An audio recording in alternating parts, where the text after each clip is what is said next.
What's up, everyone? Welcome to Unmasked, where things are discovered, uncovered, brought to the light, and made known. I'm your host, Lamar Bryan, coming live to you from PG County, Maryland. If you're interested in finding out about the untold stories behind being a college coach, this is the show for you. Being a college coach for 16 years, there's so many untold stories behind the scenes in the life of a college basketball coach. Now, let's unmask them. Today's guest is a longtime assistant coach with a great basketball mind, an excellent talent evaluator, a guy who's just named one of the top assistant coaches in Conference USA, a future head coach in this business in my mind, and a native of Edgeville, South Carolina, Kotie Kimble. Now let me talk about Kotie's background a little bit, his resume before we get started with him. He was a student assistant at Coastal Carolina, graduated in 2007. Then he was a high school assistant basketball coach in Charlotte, North Carolina, where he did an outstanding job for 1 year. And then he went to UNC Asheville, and he was at UNC Asheville for 3 years, did an outstanding job, went to the NCAA tournament in 2011. His last year, they ended up winning the league. From there, he goes and he works with Eddie Beanbach there at UNC Asheville. And then he goes to William & Mary, works for Tony Shaver for 7 years. Well, those guys did a tremendous job at William & Mary. We always say that's one of the toughest jobs in the Colonial. But those guys were always there, one of the top 3 or 4 teams in the league every year. Played in a couple of championship games while he was there. They did a terrific job. Had some terrific players as well. So he did a great job of getting a lot of talent in to William & Mary, as well as doing a great coaching job. And then he heads to UNC Charlotte, where he's with Ron Sanchez. He's been there for the last 2 years. Get ready to go on year 3. They've turned their program around. Once again, he's doing a terrific job there with them rebuilding that program. And I know that they're going to do a great job of getting UNC Charlotte back to where they were in the glory years. So I just want to welcome to the show a guy I've probably coached against the last 5-6 years. Going back to the days when I was at Old Dominion and he was at William & Mary. And so and then we were in the league together when I was at Hofstra. So I want to welcome to the show, Kotie Kimble. How you doing, Kotie? Doing great. Thanks for having me on. That's too many kind words there about me, but I appreciate it and I'm really excited to be on today. Man, I don't think it's enough words about you, man, especially the job that you've done. You've been terrific. You know what, man? We're going to get right into it. We're going to get unmasked. That's what we're here for.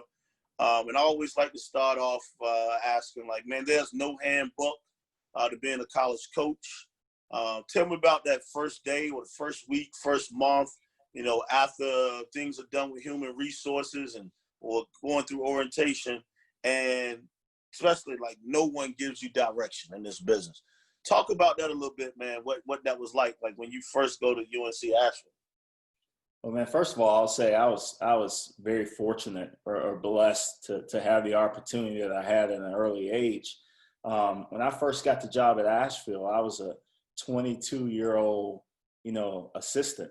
And that was, really early. And I always talk about my journey being different, I feel like, for most. But my head was spinning. Because I was thrown into the fire, at an early age. And, prior to taking the job at UNC Asheville, I came up the summer before and I worked camp for Coach Beadenbaugh. And, because I wanted to coach so bad. They had an opportunity. It was open and I wanted the opportunity to coach so bad. I came up and I worked camp for free. And I didn't take any money. I worked for, I think it was a 3-week camp.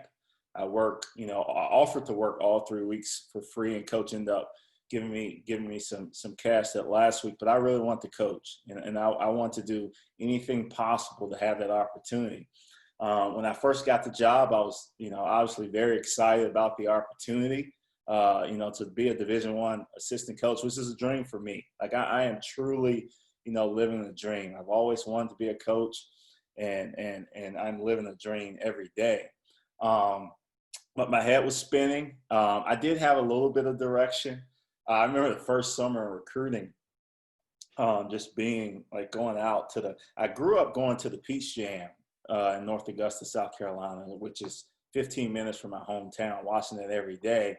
in my first summer, I'm at UNC Asheville, and I was assigned to go to the Peach State, you know, because in the Big South, there's not many players to go to Peach Jam. But I snuck over to the Peach Jam for that night session. I remember just sitting there, like, around all these great coaches and some of my peers, and just being like a little nervous, and at the same time just soaking it all in. Like, this is the tournament I grew up going to, watching, you know, great players that played in, the Kevin Garnett of the worlds and Kobe Bryant of the worlds, and now I'm a part of this thing.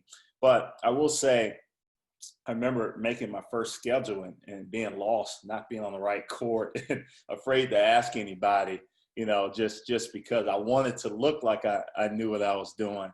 But I'll talk about two guys that were terrific in helping me. One was Michael Boyden, you know, had such a huge influence. Buzz Peterson, who's one of my mentors, gave Mike his first job. So as an assistant coach, while I was a student at Coastal, you know, Mike and I became really close and good friends. And he was very instrumental in guiding me when I first got into coaching, you know, navigating me, you know, through some unseen dangers, you know, some things that I haven't seen. So he helped me. And another guy who helped me, who also played for Buzz Peterson at App State, was Mcmahon, who's now, you know, the head coach at Murray State. He showed me a lot of the ropes as well as a young assistant, and kind of helped make that transition a little smoother than it would have been in any other circumstance. Wow. So yeah, those are two great young coaches in this business of, you know, Oklahoma State and Murray State, and no, at least you had some guys that could to help you out a little bit. So that's a plus, man. That usually don't happen. So, you know, I'm glad to hear that. Those two names that actually help you along. We talk about this business, man, recruiting. We all know that's the lifeline of college athletics. You got to get good players, got to, you know, good people. And you're in a situation like, I mean, you were at UNC Asheville, you guys were good. You was at William & Mary, and you had to get good players, well, you had to have people who were good academic kids. Well, I'm going to say really good players that just happen to be good students. And that's a luxury at William & Mary. Now you're at UNC Charlotte. You probably, Ron Sanchez comes from UVA, and he's been at different places. And so you probably same thing, trying to find, you know, kids that are really good, is just happen to be good students. And that's what it's about, because at the end of the day, they're going to get their degree. But talk about recruiting, your best story, worst story, because you've had some good ones, man. I've watched you for a long time now, but talk about any of your best or worst recruiting stories. Man, that's a great question. Recruiting for us, I'll start at UNC Asheville. It was always about fit. You know, Coach B wanted, you know, tough guys, you know, that really fit, you know, what we did as a program. You know, guys that could defend at a high level was really something important to him. So, you know, at Asheville, we recruited a lot of good players. I mean, I'll talk about, Keith Hornsby, you know, for an example. I never coached Keith. We recruited Keith. I actually left when he came in, because I transitioned to William & Mary. But when we recruited Keith Hornsby at UNC Asheville, it was just the fascination of, you know, his dad being Bruce Hornsby, and just having, you know, a kid of that caliber, and his parents was unique. I mean, it's funny, like, you talk to a lot of kids these days, and they didn't even know who Bruce Hornsby was or how famous he was. So educating our guys on that, but that was neat. And that, you know, Keith was in Williamsburg, Virginia, you know, which was funny because we kind of traded places. And after we recruited him, we joked, you know, and trading places with him. I went to Williamsburg and he came to UNC Asheville. So unique in that way. Man, at William & Mary, there was a year, again, fit was really important at William & Mary. You talked about the academic niche. What was different about recruiting at William & Mary was it's the most niche school I've been at. So at William & Mary, our pool was a lot smaller, I would say, than most, but it also helped us narrow our focus. You know, I mean, we knew like, you know, the first question I would ask when I talk to a high school coach at William and Mary is like, all right, can I get his transcripts? What are his grades like? And like, I knew from that point to recruit the kid or to move on. So it really helped us narrow our focus. But we had a lot of great players, you know, at William and Mary. I mean, you know, some of those guys, Marcus Thornton and Terry Tarpey and, you know, Brandon Britt and Daniel Dixon. And there was a time where at William and Mary, this one year, like we had this like list of two guards. Like we really needed a guard. And I mean, we missed out. I mean, we were recruiting Robert Johnson at the time, who ended up reclassing and ended up going to Indiana. I remember a kid named Nick Griffin, who we lost to George Washington, and was kind of in his final two. There's a kid named Anders Broman that ended up going in another place. I can't even remember, but he finished his career he was from Minnesota. He finished his career at Winthrop. But we had this list of guys, and we thought we were going to get one, and we missed on all four of those guys. And then I had a college, funny how this business worked is because I had a college friend, Derek Robinson, who played at Coastal Carolina, who was coaching at Fishburne Academy at the time. And there's a kid, which we knew about, you know, prior, the year before. I mean, he's on our board, but we didn't think he was good enough, by the name of Daniel Dixon. So I go to Fishburne, and I drive over to Fishburne and watch this kid. And I mean, he's grown 3 inches since the year before. He went to prep school, and I thought he was just a phenomenal player. And I think in recruiting, it shows you sometimes that. So we ended up getting Dixon. We beat Northeastern out, I think, for Dixon. His final two was like us and Northeastern. He visited those two, and he ended up coming to William and Mary. And in recruiting, sometimes I think you have this list, your wish list of guys that you want to get. You end up with a guy that, you know, maybe you recruited for 3 months. And Daniel Dixon ended up being a terrific player for us. I mean, he's one of the best players in William and Mary history. Amazing family. Brother went to William and Mary's top 30, under 30 Forbes for, you know, he was a project manager for Goldman Sachs, and you know, mom and dad are great people. But I mean, we recruit this kid for 3 months, and we get a phenomenal player, and we miss out on all these guys. And in Charlotte, you know, moving on to Charlotte, we've been fortunate here in just 2 years to have a turnaround, to finish in the top 4 of our league in just year 2. It probably puts us ahead of schedule, but a lot of that is because of the type of kids we recruited. I think we don't take a shortcut on character here. Getting the right kid is really important for us. And we've had success, I mean, in recruiting. I mean, Jordan Shepard, you know, from North Carolina has been an all-conference player for us. In the first year that he played, he sat out and transferred from Oklahoma. And Jameer Young, as a freshman, you know, coming from DeMatha, which is a, you know, phenomenal program, one of the best high school programs in the country, and playing in the DMV, which I consider one of the best, you know, high school basketball leagues in the country. Him coming here, being Rookie of the Year, has been, you know, quite special. Yeah, you've had some good ones, man. And the Daniel Dixon one is kind of that would kind of hurt from a standpoint as I remember him draining a 35-footer at the buzzer to beat us. And so I definitely, I mean, he was a kid who, like you said, wasn't recruited highly, but I mean, still playing professional basketball. I know he was in the G League, and I actually saw him back in December or January. December it was, and I know he's still playing, and he's loving it, and he's going to still have a long career in the game of basketball. So I trust me, that name, that rings a lot of bells for me. I know that one all too well. Kotie, we know this business, man, and I'm not going to say it's you know, everybody say living the dream, and you know, people don't realize how much time and effort you put into this. It's not one of those jobs that just, you know, the season is over, you know, and you got downtime. It doesn't work that way. You don't have the normal vacations that other people have. Like, you know, your job goes into 2 seasons, but then it's like the summertime recruiting and all of that stuff. But what did you have to give up or sacrifice achieving your current level of success? Man, wow. First of all, it is a huge commitment, and it was a sacrifice.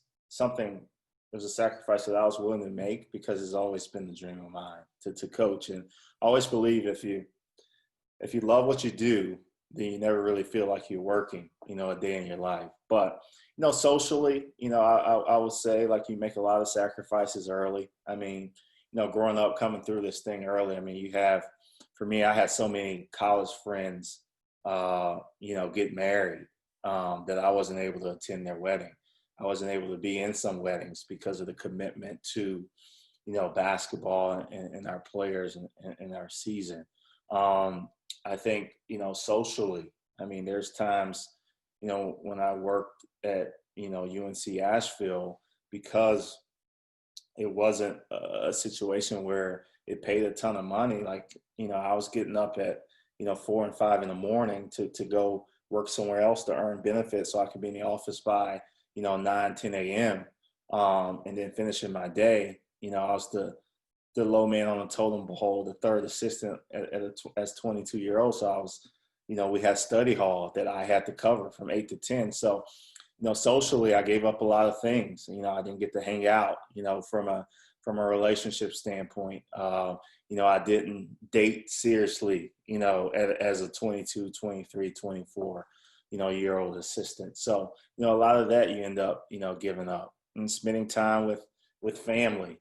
For me, when I first got in, my family was my extended family, my mom, my aunts, my uncles, my grandmother, and, things that I value and hold, very dearly. You just didn't, I was 2.5 hours away with my first job from home, but I still went home, 3 times a year, just because of the commitment to what we do. And, as far as a personal life, like fortunately I met, the girl of my dreams 4 years ago, but I got engaged at a later age, you know what I mean? Like as a 33-year-old person, because of some of the sacrifices I made earlier that I didn't really take the time to commit. So you give up a lot because there is this profession is very demanding. If you want to be, really good at what you do, there's a certain level of time that, is required to put in, but I have no regrets. There's things I gave up, but, I gave up to have the opportunity to pursue something that I really love doing. Awesome, man. Awesome answer. And there's nothing wrong. You're 33, 30. I got married at 33. And I'm going to be on 16 years on Friday, so a couple of days from now. So I'm like you put a lot of stuff was, you put on hold and still I got married at 33 and I'm doing well. Trust me. So you'll be fine. You talk about like the investment, scout reports, man. Like we know that's key. Like, 'cause you have to get your team prepared. Like that's one of your responsibilities. Get your team prepared to go out and win games. And, you spend a ton of times, whether it's 7, 8, 9, 10 game films that you watching and, you got to, you have to know, personnel. You got to know, you're explaining to the players, you got the plays, you got actions, play calls, you're going through all this stuff. Terminology is important a lot of times and things of that nature. And then, but all of that, man, it still comes down to the players. We know that. And you try to give them enough information that will help you win. You don't want to give them too much information because, they go overload and they're going to forget some stuff. But, like, talk about your best and worst scout reports, and it doesn't have to be, particular games. It can be if you want to. Talk about those because we all know that, there's games that you go into it and there's a guy who's shooting 2 for his last 30. And then all of a sudden, this guy makes 3 or 4 threes. You coach looking at you like, Coach, I thought you said he couldn't shoot. I never said that. I said he's struggling, but you know how that is. So talk about your best and worst scout reports, man. It's funny. There's a lot that goes into scouting. I don't think the players have any idea the hours that we put in that we put into scouting. They watch the 10-minute clip tape, but they don't realize the hours and days that goes into coming up with those 10 minutes. But worst scouting reports, man. I'll go back to UNC Asheville just because it was early in my career, and I remember, again, 22-year-old assistant coach, at the time, and just graduated a year removed from college at Coastal Carolina, where at the time Coastal and UNC Asheville were in the same league. They're both in the Big South. So I'm at 22. Coastal, of course, is my scout because I just came from there and knew a lot of those guys. Actually, a true story, two of the guys that were still on the team that I was coaching against were my college roommates. So there's a lot of pressure for a lot of reasons, in that scouting report. And our players at UNC Asheville would always jokingly accuse me, like, "Who you with, coach? Those are your boys," because those guys would come before the game, dap me up, love on me a little bit. And but we're competing, we're competing against each other. So I scout Coastal Carolina, and I'm going over there. This is pre-practice. And I'll never forget this. And I'm going over their play, and one of their plays was called nose, and it was like a chin action, and I could not get the scout team to run that play right. And I just felt embarrassed. I'm one of those guys that I go out there, and I've always done that. I feel like I need to know the plays so well that I don't need the plays in hand while I'm going over. So I've always done that. And I'll have, the plays I'm going to go over written down, play calls or whatever. But I don't take the plays out because I want the guys to know that I know the actions. So we're going over this play, and I just couldn't get them to run it right. I couldn't remember the action. So it was embarrassing. And so the guys were just joking and gave me a hard time. They thought I was just messing and wouldn't get the play right. And so we go out the next day, and we get our tails smacked. I mean, Coastal they won 28 games that year, and they beat us by 20. So of course I felt awful about that. Another bad experience scouting report would probably be, not necessarily I did anything wrong on this one, but my first scout at William and Mary, first year on the job, we're playing this exempt tournament. And our first opponent is Lehigh. And I'm coming from the South, and I have no idea about Lehigh. I don't know who Lehigh is. And there's this guy named C.J. McCollum that's supposed to be this great player. And that's the first scout they give me. And so never heard of Lehigh, really. I mean, at the time, just because, I'm 25. I've always been in the South. And so we go out. First scouting report for the Tribe. I want to show Coach Shaver how good I am. And CJ gives us about 35, 40 points, and we end up losing the game by 25. So those were scouting reports that I remember. But, some of the highlights of scouting for me, the biggest highlight I'll always remember this one was the first four. And it was the first year, the first four, UNC Asheville went to the NCAA tournament. And I had the scout of Arkansas Little Rock. And we played them in that first matchup, and we won the game. I felt like I did a really good job, and Coach B complimented me on it, after the game. And just that moment in the locker room, the game actually went in overtime. And that moment in the locker room, I'll never forget. Just the guys and their reactions and jumping up on those jumping around and celebrating the joy of winning an NCAA tournament game was such a proud moment, for me. Yeah, that's awesome, man. When the players, when you get validated by the players on the scout, that's awesome. And Coach, you did a great job. Those are the ones you love right there, because they do. I mean, they root for you, and they keep count themselves. They know when it's your scout, when it's not your scout, and who won what. The players keep count for you. They let you know. You know how that is, Coach. They definitely be on top of that. What's the biggest challenge, man, you think you've experienced since you've become a college coach? Wow, that's a great question. Uh, I'll say the biggest challenge, I think for me is a couple things. I do think, like for me, like the game is evolving.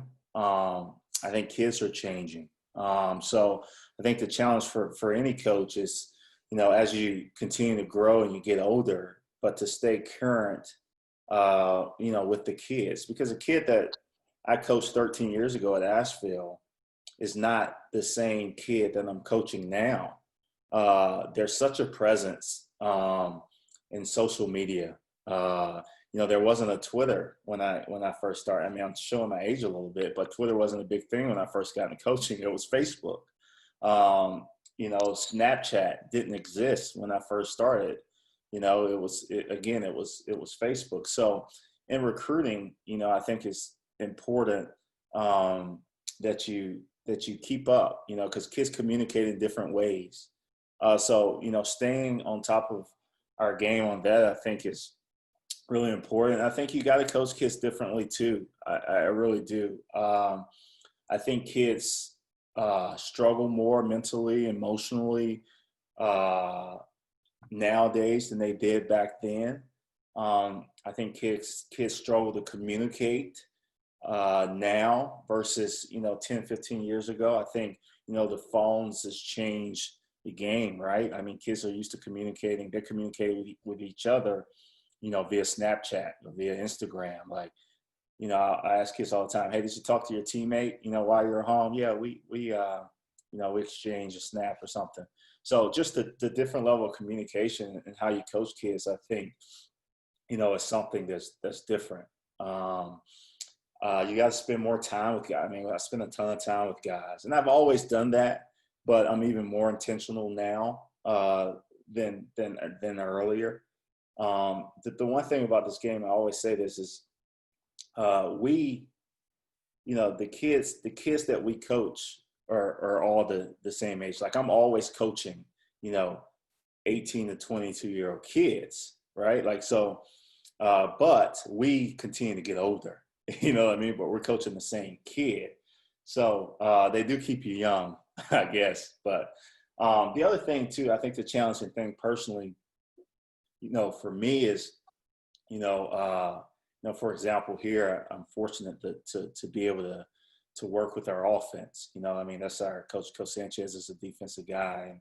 And so he gives me the opportunity to work, with our offense. But for me, the challenge to me is, as a teacher, trying to do too much, trying to put in too much.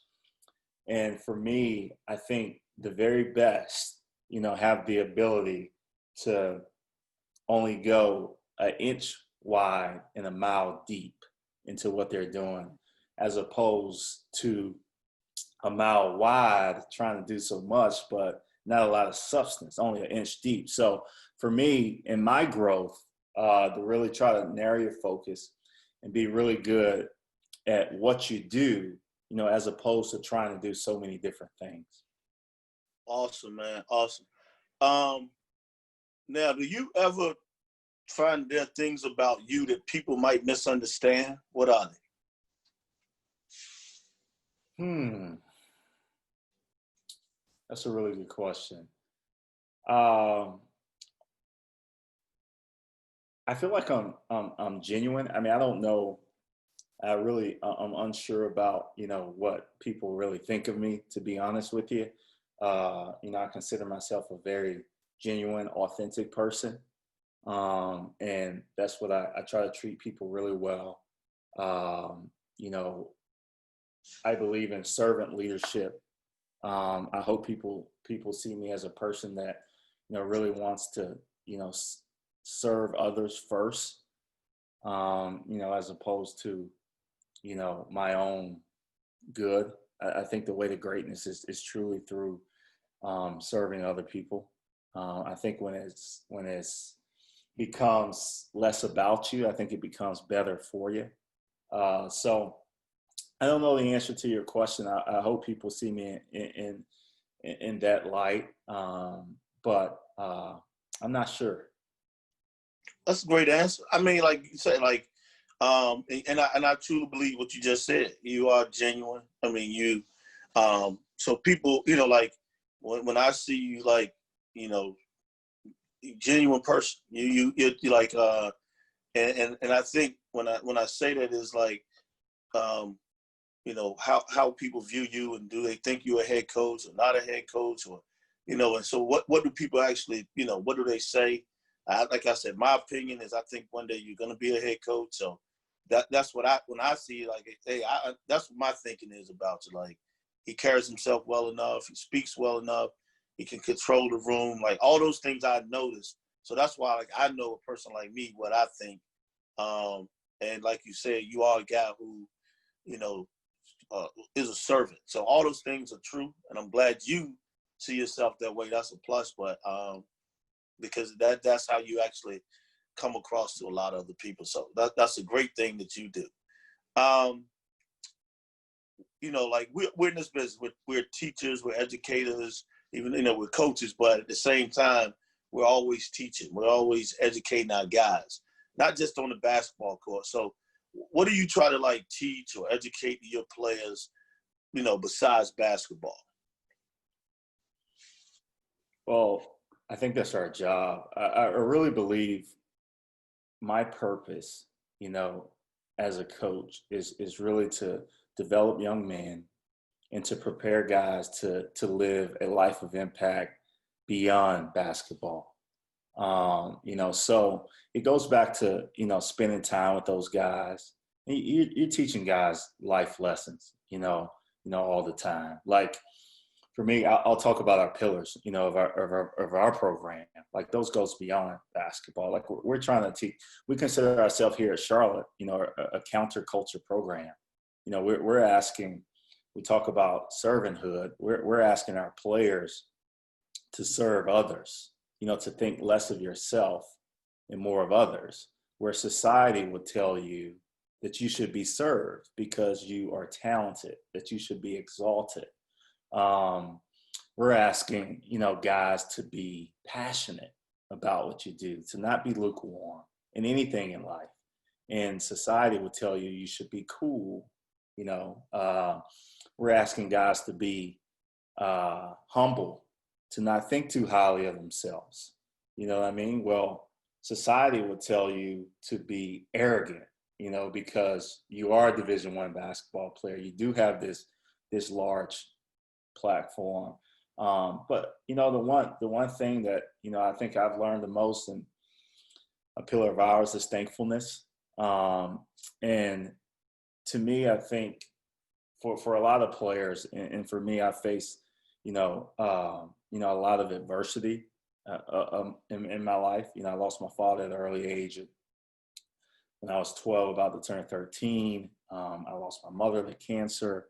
I had some difficult, things growing up, due to certain circumstances. But to truly be thankful for everything, for all circumstances, the good. There's also been a lot of good things that have happened to me. Again, I talk about doing what I do every day. So I'm always preaching that message to our guys that, failure and circumstances, don't let that, determine who you are,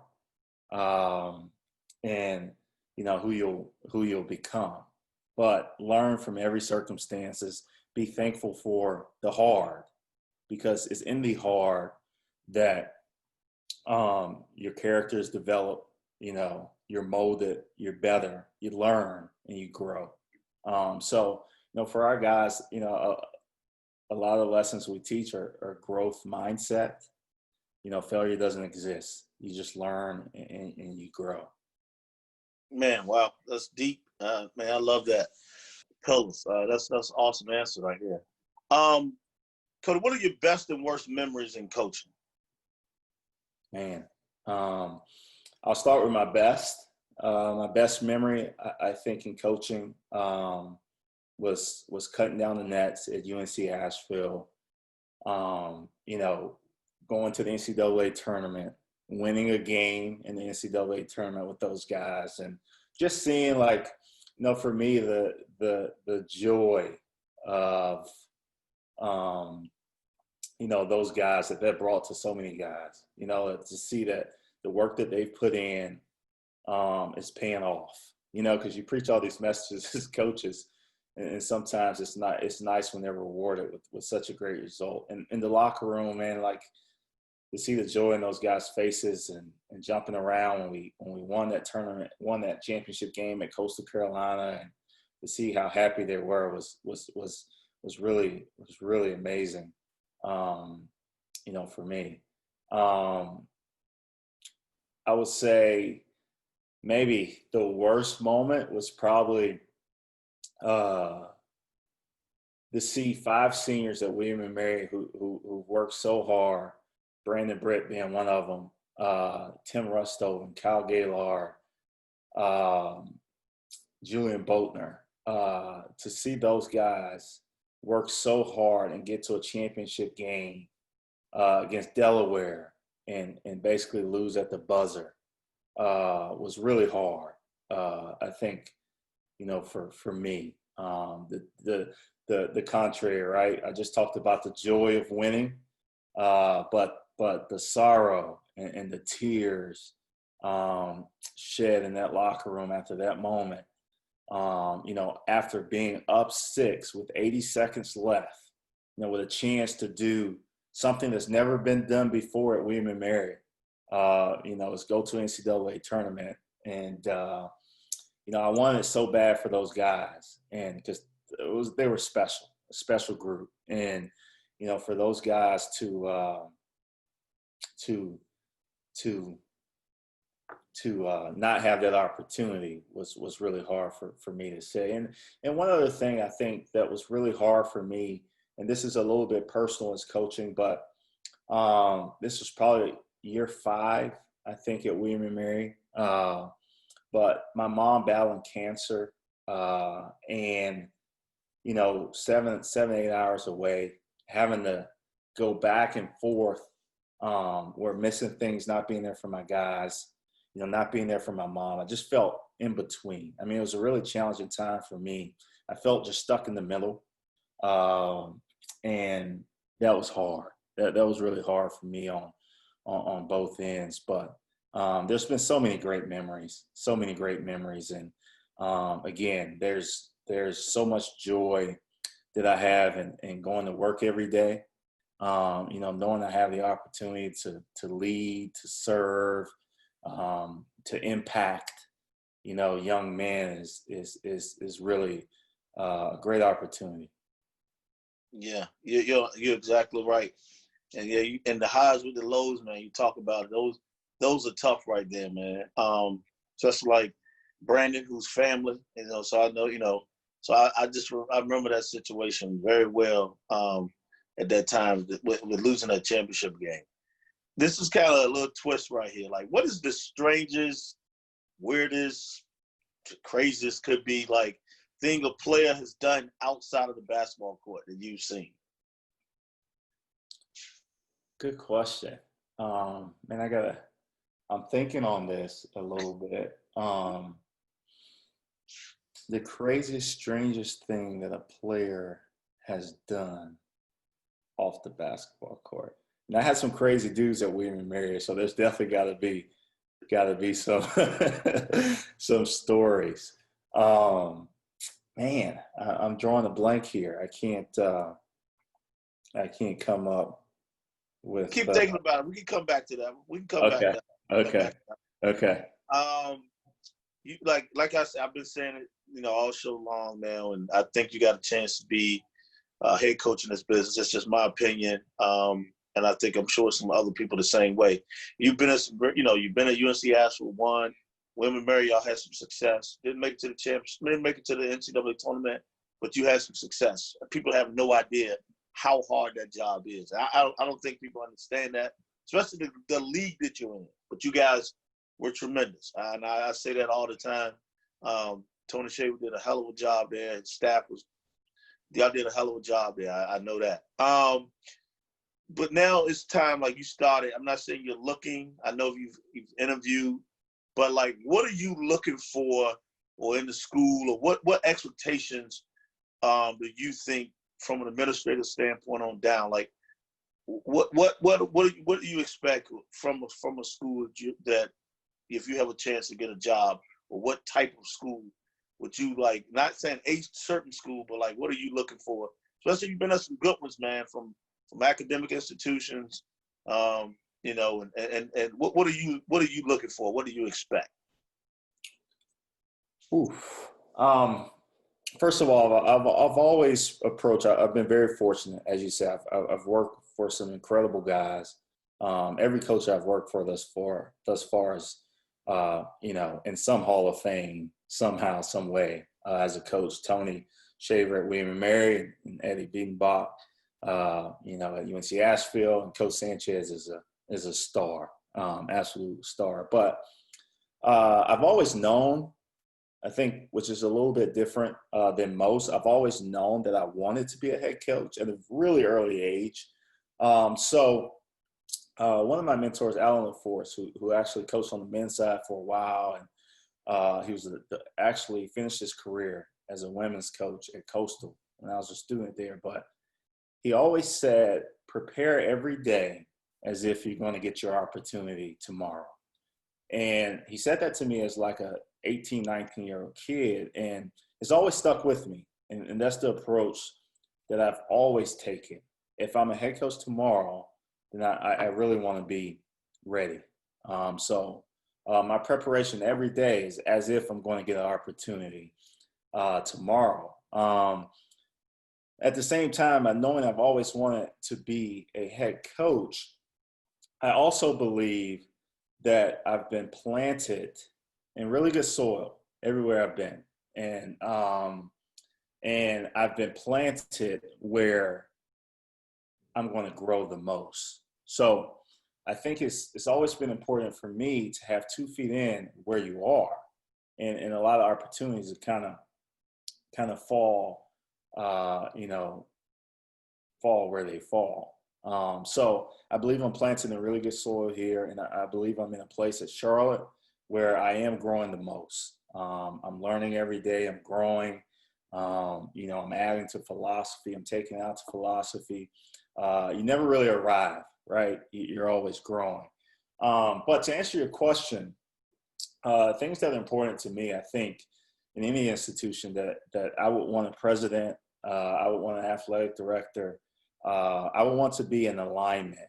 I think our values, my values should align with their values. Their values should align with my values. And if we're going to have any success, because I do believe it is a partnership. Like I don't believe that, you know, you work for somebody or somebody works for you, but we're in this together.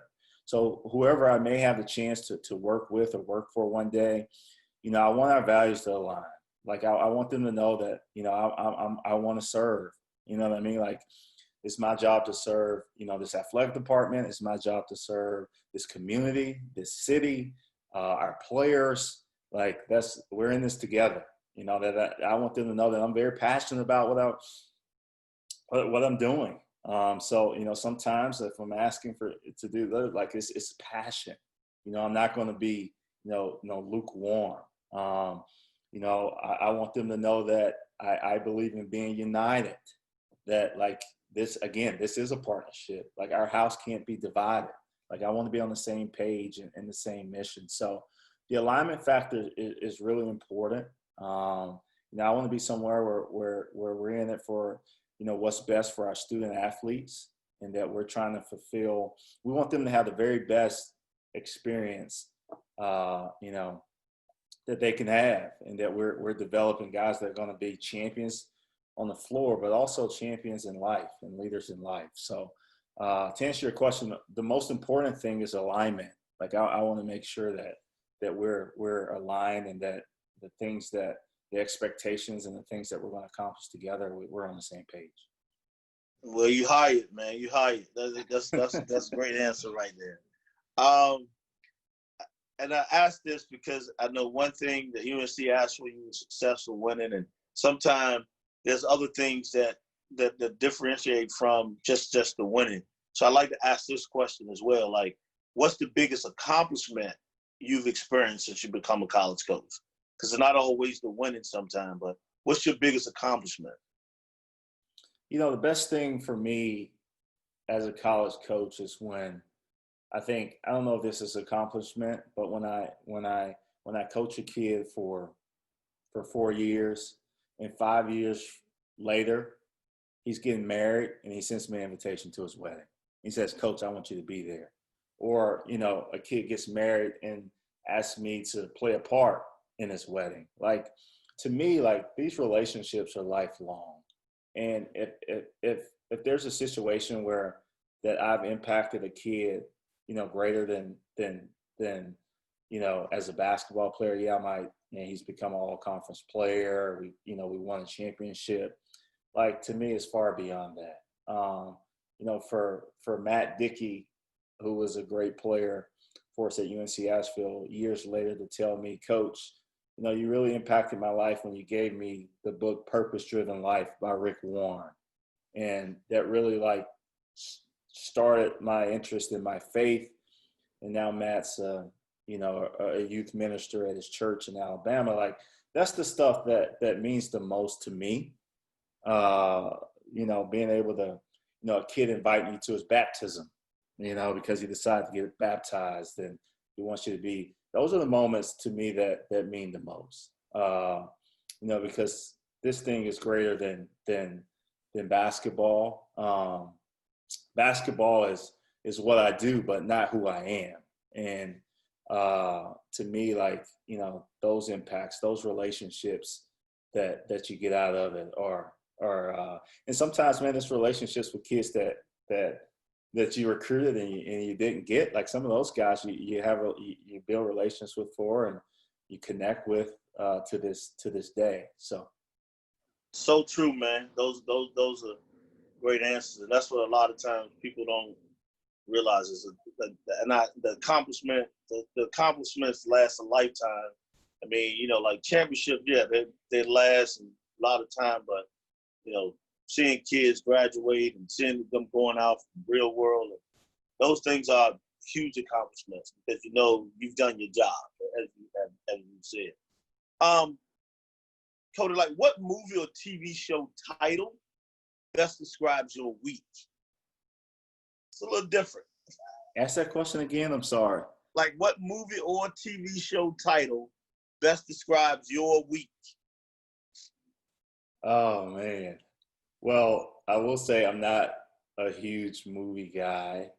Not a big TV guy. My TV constantly stays on ESPN or the news or something like that.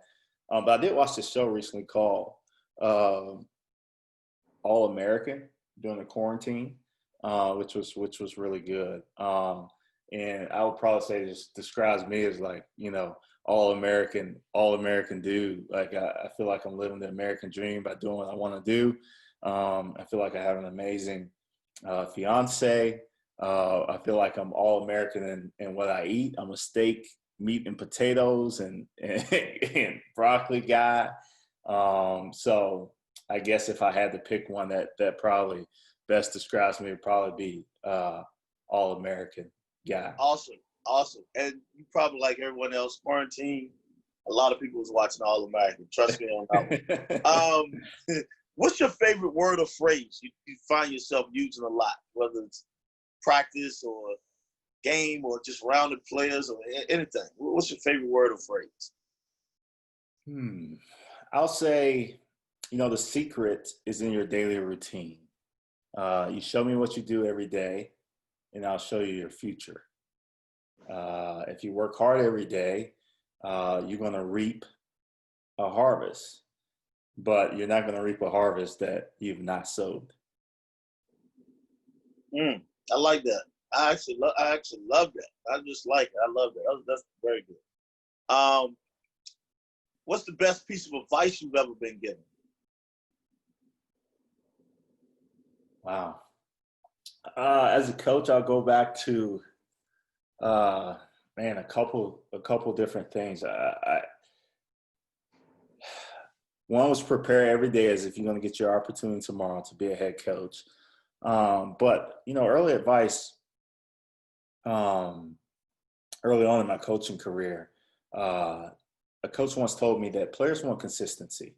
You don't always have to be fair, but you have to be consistent in what you do. And I've tried to apply that, throughout my career, that players want you to kind of be the same every single day. They want to be treated the same. Again, fair versus consistent. I think there's a big difference with that, but consistency. And it's not really about the other thing too. I would say the third piece of advice is players want to know that you care. They care less about what you know, but they want to know that you care about them first. And so my approach has always been in any situation, like get to know the kid beyond basketball. Get to know their families, get to know what's important to them, get to know their value system.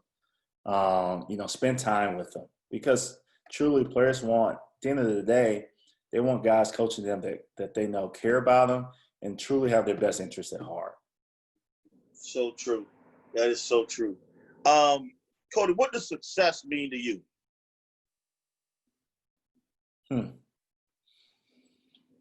Wow, these are great questions you got here. Success could be a number of different things, I think, to a lot of different people. But probably for me is just again feeling like I've had an impact. You know what I mean? Like that when I'm done coaching a kid, that I prepared him to live a life of impact beyond basketball. You know what I mean? For me, basketball it's been incredible to me. It's had, for me, there's so many things that I've seen that I wouldn't have been able to see because of the sport. And a lot of that was because of the people, though. There's been coaches in my life have had tremendous impact on me. Whether giving me the opportunity to go to practice in high school, a coach picking me up, which allowed me to have that opportunity.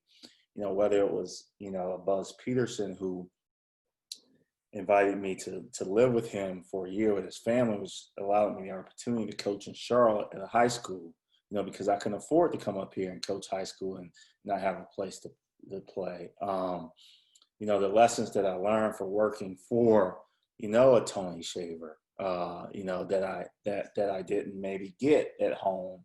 And I got a lot of good things at home. But so for me, like just being able to, I've always feel like I've had strategic people placed in my life in strategic places that have propelled me to do the things that I wanted to do. So for me, if I can have that same impact on others, and then they can go on and have that same impact on others, I think that's success. I really do. I love it. Great answer.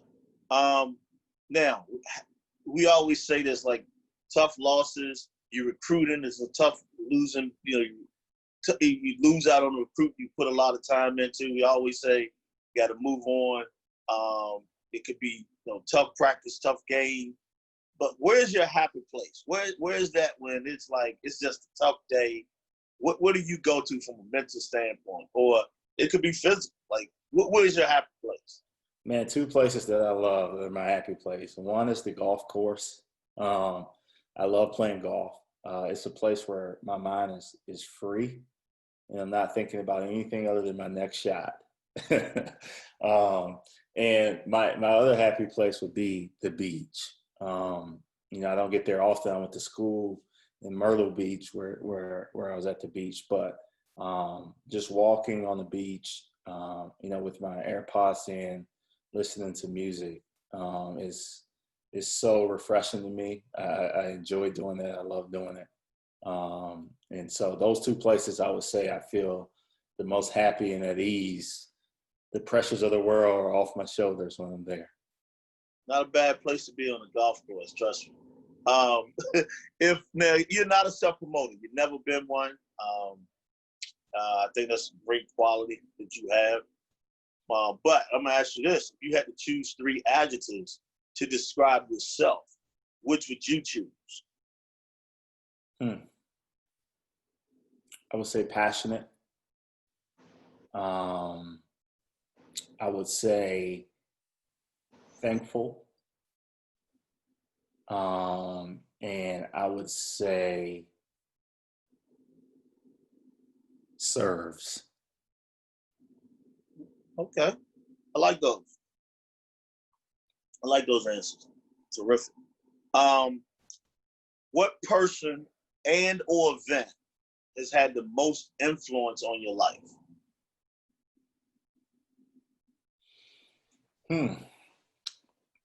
Well, I would say person that's probably had been the most influential in my life would probably be my grandmother. My grandmother was the matriarch of our family. She had 11 kids, and we were our extended family. My grandmother's wish was always, Christmas. We all would get together, and that was her wish. And so every Christmas, 11 kids, her kids, have a huge family. It would be like 50 plus people in one house, about 2,500 square feet, probably at most, in one house. But she was so influential in a lot of ways because she overcame a lot. She was the first female. I think she was born in 1918, but she was the first female minister in the area. So she broke barriers in a lot of ways, and she came up through a rough time. I mean, she came up where she was, where a lot of slavery type things still exist, where she was uneducated.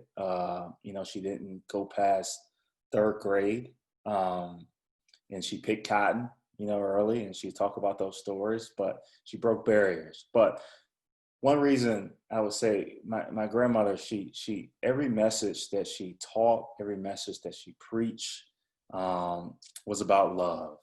And she truly taught us to love, to choose love in every circumstance, no matter what.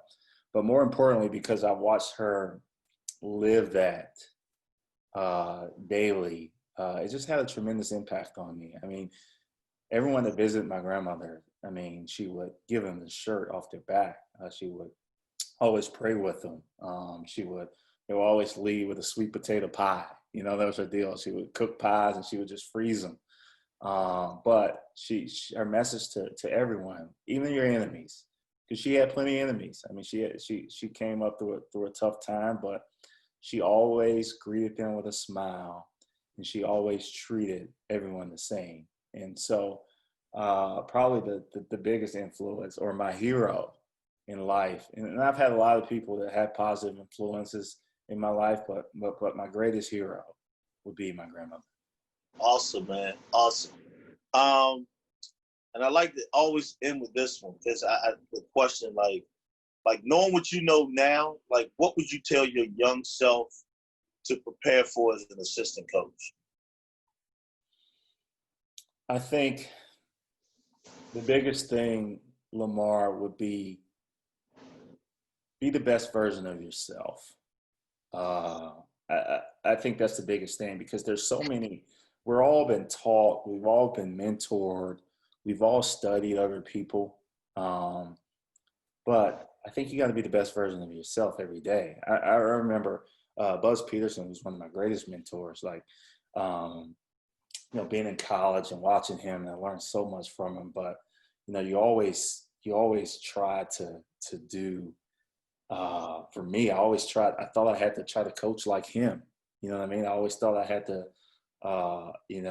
do it the exact way he did it. Or, there's people that I've studied too, and man, I like how he does it. Like I got to be like that. He's successful, but I think being yourself is good enough.